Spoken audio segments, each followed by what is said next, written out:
And what's up, everybody? Welcome back to the channel. It's your friend Sheep Ludes. How you doing? Thursday tradition and whatnot. Let's go over the new card reveals in NBA 2K23. My team, I'm pretty stoked, to be honest.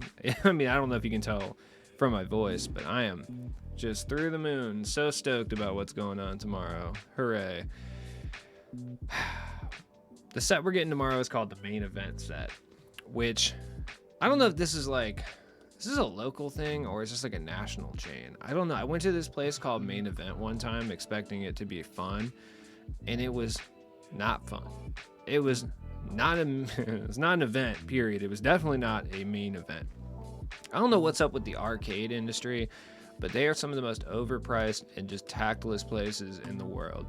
How have you not upgraded any arcade machines in the last 26 years? I'm just confused. I mean, they're obviously new machines, but it's like there's been no innovation except for VR headsets.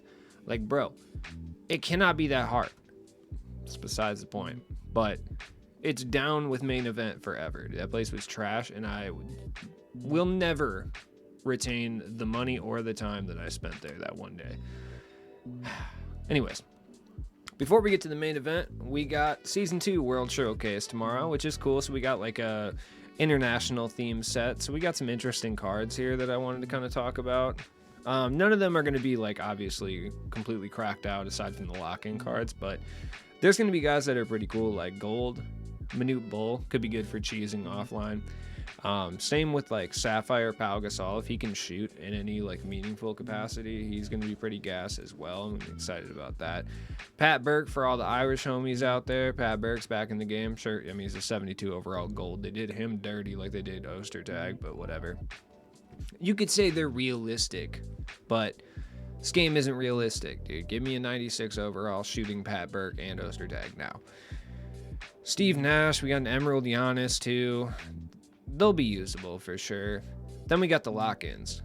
Danilo Gallinari. Okay, he doesn't sound exciting. Knicks Gallinari. Sick, dude. I didn't even see that. But he could be really, really good. And then Fernando Martin, obviously everybody remembers him from last year. Like, it's not Bob Nedelicki, but he was very good as well. So it's like, those two are rather exciting. And I mean, the Diamond lock-ins have been pretty good. And then Detlef Schrempf is the Season 2 Select 2.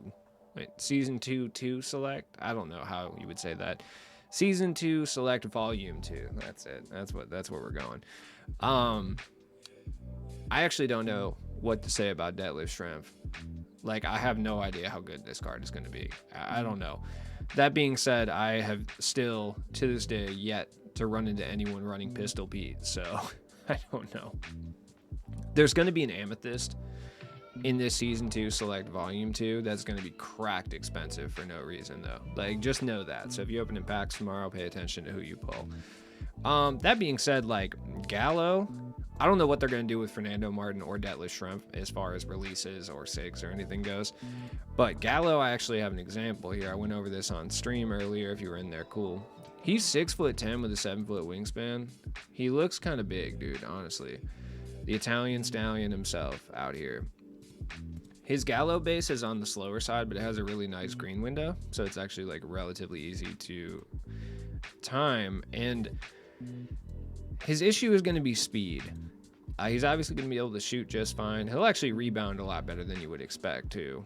But like, I'm sorry, did my screen just go completely blank for no reason? That's great. That's a good sign, dude. Sick, dude. We're looking great out here. Anyhow, besides the point, no cuts on this channel. It's mainly because I'm lazy. I don't really feel like doing any additional content right now. But Gallo does have Michael Jordan dribble style, so he's going to move incredibly well. He's going to have Damian Lillard's behind the back, which is, you could argue different behind the backs being top this year, but I think like the easiest one to use this year is Lillard's. Lillard's is without a doubt the easiest to effectively implement. Tatum's crossover, he's got a stable of meta dribble moves. Like, he does. So Gallinari could be really, really good in a vacuum. You just have to accept that he's not playing defense in any way, shape, or form, and he's not really going to be the fastest dude in the world. But he's going to be able to handle the rock. He's going to be able to move relatively well with the ball in his hand anyway from like a dribble perspective. And he's going to be able to shoot the lights out, so he might be pretty good. Detlef Schrempf, I don't know, man. He's always like Rashard Lewis to me. Like, they always kind of do those two guys the same. He's just like a spot-up shooter. I really, under normal circumstances, I would say he wouldn't be that expensive, but it's like, you know, it's 2K23 we're talking about. He'll still be like $500K to lock in for. First diamond, we got Aaron Gordon. I'll be honest, not really excited about it. Aaron Gordon will be relatively good. I mean, they usually just turn him into like, kind of like Blake Griffin. Like a little less big man, a little more wing, but basically like Blake Griffin essentially. He'll be good. Is he going to be like top tier? No. There's so many good small forward, power forwards out there. Not someone I'm probably going to run, but he might be good for a budget squad for sure. That being said, I mean, he's got his own jump shot, but it's on slow, which is not a good sign in any way, shape, or form. So I assume his jumper is going to be relatively slow. Why? I shudder to understand the free agent mindset. Like, why is this one an 88 with 6 off badges? I don't get it. Either way, he'll have like 3. He'll probably have Limitless, Posterizer, and Fast Twitch, and then he'll have a bunch of gold defensive badges. So he'll be okay, though. Like, I haven't tried his jump shot out, but it's on slow. He also has Michael Jordan dribble style, so he'll be able to move relatively well. I just don't know if he's going to be somebody who's going to be cracking top lineups. Then we got De'Aaron Fox. De'Aaron Fox should be good. Like, I'm not sure how good, but usually when we get De'Aaron Fox cards this early, like, they're usually pretty fire. So I would assume that De'Aaron Fox is going to be good. I swear, if he does not have this hairstyle on the card art in the game, I'm going to be pissed. Like, I know that's what he looks like in real life, but like, dude, I just missed De'Aaron Fox when he had that hairstyle. I just thought it was cool. So I just wish they would throw that in there. I wish the card arts, you know, would be the same as the player models, which I know is not feasible, but you know, I'm a stickler. De'Aaron Fox should be good though. I mean, 6'3", 6'6" wingspan. He actually looks a little bigger this year than he did prior. He's going to be more someone who's going to attack the rim than anything. So he's going to be in pretty much the fastest point guard in the game, or at least one of them. Defense is going to be passable enough, but not great. In addition to that, he'll be able to shoot passable enough, but not great. So I don't really know how to feel about De'Aaron Fox. That's like a card I'm going to have to use tomorrow. It depends on his jump shot, because he's got De'Aaron Fox on quick, so he might have a really good jump shot. Trae Young dribble style isn't the greatest, but it's usable for sure. I mean, Ron Artest has it. People seem to love that. So it is what it is. I'm not really too sold on De'Aaron Fox. Then we get our first pink diamond, Klay Thompson.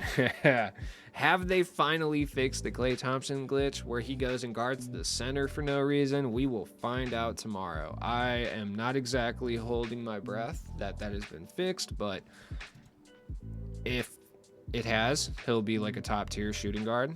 If it hasn't, he will still be a top tier shooting guard, but you'll have to like sit there and do settings every game, which will kind of suck. So it's like, it's hard to really say. People have been posting like the Klay Thompson, the flash glitch Klay Thompson. He's not going to move like that. I stand firm on that. I mean, we can kind of take a look at what he's going to move like. John Morant dribble style is actually pretty solid, so maybe he will move like that. He's actually got a decent stable of dribble moves. He might actually be a lot better movement-wise than you would expect. Honestly. I mean, obviously he's going to be perfect shooting. Shooting-wise, is going to be phenomenal. He's going to play good defense as well. So, I mean, he's going to be good, but, like, he's going to be a lot of MT. And I'm not sure he's better than, like, a Ricky Davis anyway. And then we got the creme de la creme. This is... Ooh, this is too early for this. It's too early for this card. Before I reveal who the card is, the reason I say it's too early for this, if this had been 2K22, I would not be tripping that this card was coming out at all. I know people like to paint mash back in 2K22, but you could still outshoot paint mashers, right? The way the game currently plays and the way the meta is, this is going to be one of the most broken cards in the game, and there's 3 versions of it. So no matter what tier of person that you're playing, you're going to be dealing with an absolutely broken card, and that is Magic Johnson. 6'9" point guard. Also, look, I love this. I wanted to point this out. The Amethyst is a center. Why? This is like Magic when he came back from his, like, let's just call it a little break. But why? Why can't this one play point guard? Why must you punish the budget players so much? So that leads me to believe the diamond one's actually still going to be above 100K. It's like the only thing that really lowers the diamond one's value for the most part is there's not really a separation between the diamond and the amethyst for the most part, so it lowers the diamond cost. But the fact that this one can play point guard and this one can, but not the amethyst, is ridiculous. Yeah, no, Magic's gonna be cracked, dude. Like, Magic is gonna be so cracked. I don't think anyone has Magic Johnson base. Let me check. I'm not sure if anyone does at the current moment. So let me see. I would like to see if someone does. I mean, obviously, I know the release exists. I can't type apparently. All right, let's see. Looks like okay. Danny Manning has it. That's who has Magic Johnson base. Okay, Magic Johnson base isn't actually that bad this year. It's slow for sure, but him and Bargiani have it. Yeah, it's not that bad. Oh, Magic's gonna be an absolute demon, dude. This is not about to be a good time. Magic is gonna be so cracked out, man. Oh my god. I could be overreacting. There could be limitations to the card. He may not be as overpowered as myself or other people think. But the way the meta currently is, on current gen, it won't be that big of an issue. Honestly, I play on current gen. Rim running is kind of an issue. Paint mashing is still a bit of an issue, but it's not quite as overpowered on next gen. Like, the contest system in the paint seems to work a little bit better on current gen than it does, at least for paint mashing purposes. Better than it does on next gen. On next gen, he's going to be hitting heavy 50s all day. So I would stock up on things like Masher and Bully because I don't think he'll have those badges off rip. But if you have a Hoff Bully or Hoff Masher or both Magic, you are looking at just an astronomical amount of MT. So anyways, let's go test out some jump shots and talk about the market. Okay, now we'll start off with Magic Johnson. Obviously, I'm using Danny Manning as a stand-in. The jumper is good from a base standpoint. Obviously the upper is going to be different because he's got the one-handed Magic, upper. But the base itself is very solid. It's a little interesting. I think it's actually going to be better with Magic Johnson's upper though. The reason I say that is because with that one-handed release that Magic has, it's very easy to tell where he's going to release the ball. Whereas it's kind of hard with Danny Manning being he's two-handing it, but we'll see. I'm not really sure. I mean, this is a hard release for me to sell one way or the other, like if it's bad or if it's good, because Danny Manning is quite literally a card that I use every single day, multiple times per day. So it's tough to say. Let's check out De'Aaron Fox, though. De'Aaron Fox is a release I'm curious about. I mean, he's got a player build where he looks... he doesn't really look as big as I thought he was going to, but he's pretty decently sized. Yeah, nice. You see that jump shot? That's pure skill, dude. Straight money. The jumper is interesting though. It's fast and he has a weird release point. Like, yeah, once you get it down, this is a muscle memory jump shot. It's a really quick jumper, so it's gonna be tough. I'm interested to see if his leaner's better. It might be like his pull-up jumper. Sometimes when you have jump shots like this, like the pull-up jumper is better. Okay, that's pretty nice. I like his little blue shoes too. Is he signed to Converse? That's pretty sick. I'm not gonna lie, that's pretty tight. These blue Converse are aggressive. Like, I'm feeling kind of put off by the blue Converse, like, for sure. That being said, his jump shot is interesting. I don't know if it's necessarily good, but I feel like if you're in the camp where you don't really want to use like a De'Aaron Fox, I'm sorry. That's literally who I'm talking about. I'm an idiot. If you don't want to use like a DeJounte Murray or a Alex Caruso, like you could find some success running De'Aaron Fox. The jump shot is decent enough off the catch and shoot, off the dribble. It seems to be all right, but it's kind of at the same time, like not the greatest. But he's going to be lightning fast, and that's kind of going to be the thing that really saves him. It's got weird release. I don't like it. I just feel like I don't like left-handed shooters, to be honest, for the most part. But once you get the release down, I think it'll be okay. Most people have probably used Klay Thompson's release, but if you haven't, it's very similar to the release he has every year. Klay Thompson, I would say, is one of the guys whose release didn't really change this year. I'm sure somebody will pull up and be like, no, it's actually like a millisecond faster or something of that nature, but structurally, it looks the same to me. It's always a good jump shot. Nothing's really changed this year. It's going to be a lead off the catch and shoot, a lead off the dribble. It's just a good jumper in general. I mean, Clay has a shooting mechanics that would rival Zeus himself, really. So it doesn't really matter. Can you imagine Zeus hooping out here? That would be so sick. Not really, though. Zeus was kind of a bad person if you're, up on your ancient Greek folklore. He was kind of not chill, dude. Aaron Gordon. Yeah, this jump shot is functionally solid, but very, very slow. Why do they even put jump shots on slow? You know what I mean? Like, why? It's easy to green, though. I will say that. Very easy to green, so maybe that's why they put it on slow. The only other person that has this is Trenton Wofford, but it's like, I don't think anyone's clamoring to use the homie Trenton out here, but maybe I'm wrong. Maybe there's some Trenton Wadford fans in the audience. I mean, like I said, structurally, very solid. Big green window. It's a slow jump shot. The green window is pretty big on it. Should be relatively easy to green off the catch and shoot. Honestly, this is a really good, and this is going to sound like kind of elitist, and I don't mean it to sound this way, but like, it's a good beginner jump shot. You know what I'm saying? Like, if you're somebody who struggles to green with a lot of people, just on a timing front, someone like Aaron Gordon with this jump shot that he has should be relatively easy for you to green. That being said, it really depends on his badges and such before we can really get an idea of how good this card is, but I assume he's going to be very, very cheap. And honestly, he'll be a very, very good like combo forward for cheap. The thing about Aaron Gordon is he's usually pretty good at equally playing the small forward and the power forward. So if he is like that once again, he could be like another very solid card. Jump shot's clean though. I like it. It's just slow. You're going to get contested a lot with this whack contest system that we have to deal with. Then we got the homie Gallinari, the Italian stallion out here. I'm feeling like I need to start hooping with Gallinari because I'm watching White Lotus Season 2 right now, and it's in Italy. And I don't know, that sounds like, not good when I say it out loud, but it just feels right, dude. Shout out to Michael Imperoli by pulling back up. That's sick. I haven't seen him in anything in years, dude. That's the homie. Anyways, Gallinari's release is just like, I would say it's very similar to Aaron Gordon's. From like everything I said about Aaron Gordon's release, I would say about Gallinari too. Like, Gallinari and Aaron Gordon are going to be very similar cards in a few different aspects. Like, they're both going to have Michael Jordan dribble styles, so they're both going to move relatively decent. But they're also both not going to be the fastest guys in the world. And then they also have slow jump shots that are incredibly easy to green. So it's like, it just depends. Do you want one that's going to be better at shooting, or do you want one that's going to dunk the ball harder?